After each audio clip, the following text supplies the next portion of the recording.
Hello, YouTube fam. How y'all doing? It's your Uncle Tim. This is Uncle Tim Rants and Reviews, the channel where I rant and I review. I'm your host, Uncle Tim fam. Everybody has been noticing that the prices of toys have risen, and we all looking at it and trying to make, uh, exceptions on what to get. Singling out certain toys to buy, and to leave certain things that we would normally get behind because we like only have certain money for certain things, bro. And I've been looking at this like it's time for all of us collectors to start speaking with our wallets. That's the only way that these large companies, um as far as like toy manufacturers or just plain and simple retailers, bro, they will listen when we start speaking and start making it make sense for ourselves, man. We're looking at the fact that, man, we're getting beat up. We're being basically ostracized, man. We're being totally torn down, and, it's just a lot.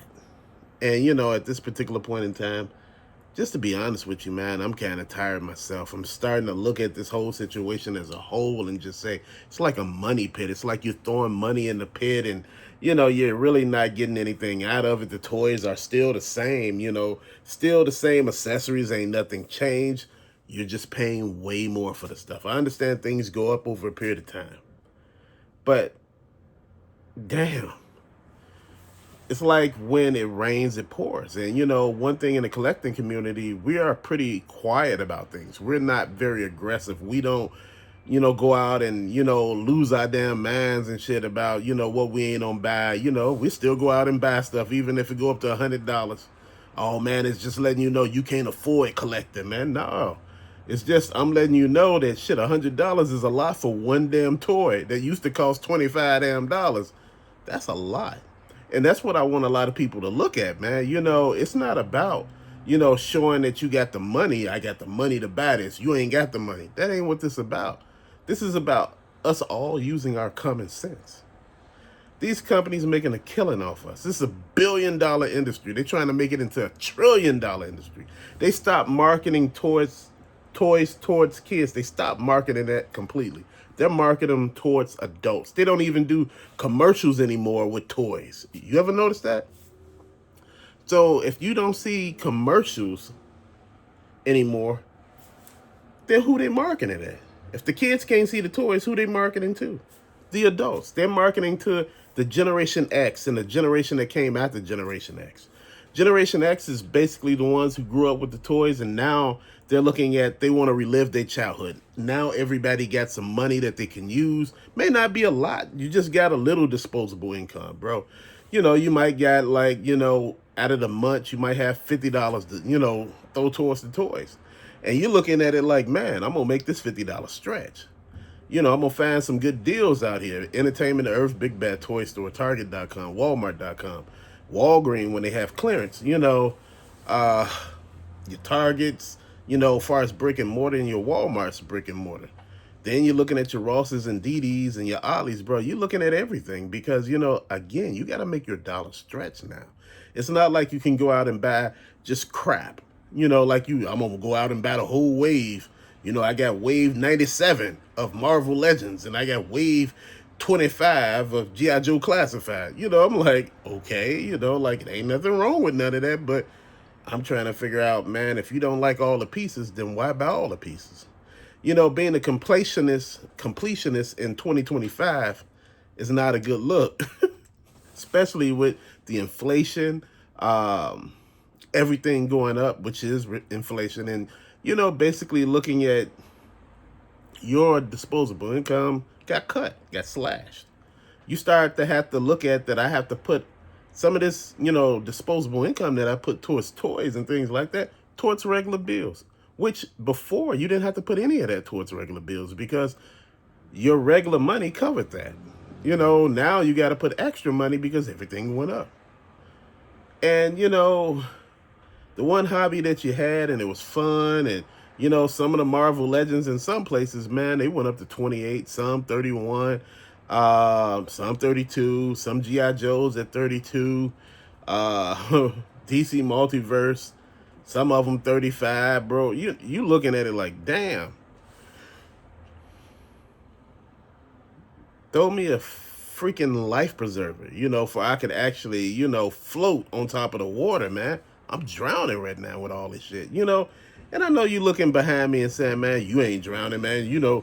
All this stuff was bought before all of this stuff started happening. A lot of this stuff behind me was bought way before. And see, this is the thing that I talk to you about. When you start looking at the hobby as a whole, man, you start realizing all the stuff wrong with it. Not just some, all of the stuff that's wrong with it. And you trying to fix it and you try to make it seem right. You trying to look at it and you like, man, I got totally priced out of toys. The toy companies totally priced you out because they looking at it just like this. Look, we want to continue to make record profits. Because everybody profits are down right now. Hasbro, Mattel, Super Sevens, Playmates, all of these toy lines are down at the moment.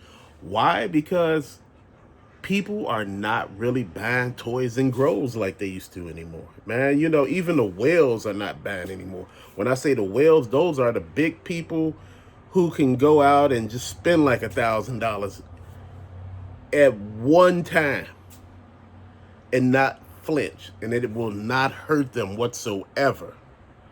If I go out and spend $1,000, it's gonna hurt. I ain't gonna die, but it's gonna hurt.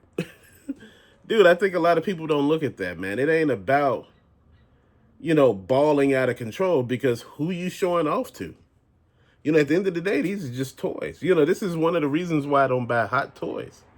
The prices on those are too expensive for me, man. I don't want to buy it. Something that costs $1,000 and I have 10 of them up there. That's 10,000 damn dollars. That ain't a flex. That looks crazy to me. I'm like, shit, you talking about you need a new car? You got $10,000 on the shelf, man. Man, that'll make anybody stop and look at you like, okay, like, I just like my stuff. But, man, I get it. You make money.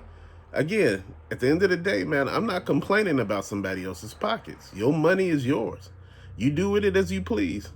But you see where I'm going with this, man. You can't complain when you're not in that particular club to hang out with people in the club. Back in the day, Antoine Walker was hanging with Michael Jordan when Michael Jordan was out gambling. Michael Jordan was able to lose like 50, 60,000 in one sitting, but Antoine Walker couldn't. And he went damn near broke trying to live a life he couldn't afford. And over his NBA career, this brother made over $100 million. And to see him basically damn near broke now, it's crazy. He basically got his life, in order, but he's nowhere near where he was at before. He ain't even in the millions no more. This is why I say you got to pay attention, man. Just because you can don't mean you should. Just because you could afford to go out and buy the whole wave of this and a whole wave of that, or go out and buy a whole ton of Pokemon cards or video games, don't mean you have to, bro. Just mean sometimes it's best to pick and choose what you're going to buy and slow it down some. Save that money for something else. If you can't find nothing this week, maybe next week you can take that stack that you have for it and put it with something else, and you can get something different. Again, not every week I go out and buy stuff, man. Not every week I feel like going out and going shopping or buying toys, bro. Sometimes I just don't feel like it. Sometimes it's just like you go out, man, and you go out and, dude, the environment is so different now when you go out, man. It's like if you go into Chicago and, in Indiana, man, bro, it's like you're not really finding anything. And, I went to Wisconsin and all of that, and I wasn't really finding nothing there. I'm like, the Midwest is really kind of dry. But, when you go out west, you can find some stuff. But I know Midwest, you can't find too much of nothing, bro. I'm just trying to make things happen right now, man. And I'm just trying to say, stay positive. Pick and choose what you want to buy and learn how to actually work your battles, man. And all of this stuff actually will work out for you, man, because collecting is a beautiful thing. But, when a hobby gets kind of, too pricey, it gets crazy, man. Being priced out of buying toys sound like a damn conundrum. You'd be like, them toys, how are you priced out? you Damn toys cost more than minimum wage. Toys cost more than most people make an hour. Like, damn toy, $30 damn dollars. A lot of people making 15 to 20, and I'm like, I'm talking about average people. I'm not talking about above average people. But man, it just makes you wonder, man. But till later, peace out.